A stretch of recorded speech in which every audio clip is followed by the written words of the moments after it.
যারা এইসব কথা বলছে তারা জামাতের লোক। আলেম ওলামাকে আমি মাথার উপরে রাখি। আমার জানাজা পড়বে না যারা বলে তারা জামাতের লোক, এমন মন্তব্য করেছেন কিশোরগঞ্জ ৪ আসনের সংসদ সদস্য ও বীর মুক্তিযোদ্ধা ফজলুর রহমান।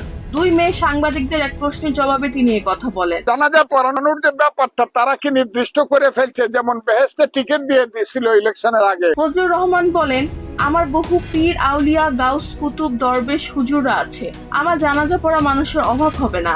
আমার জানাজা পড়বে না যারা বলে আল্লাহ উনাকে তো আমার আগেও নিয়ে যাইতে পারে। তিনি আরো বলেন, আমি এমপি হয়েছি, এটা আমার রাজনৈতিক পরিচয়, কিন্তু আমার আধ্যাত্মিক পরিচয় ভিন্ন। আমি আল্লাহ ও রসুলে বিশ্বাসী, কোরআনে বিশ্বাসী একজন মানুষ।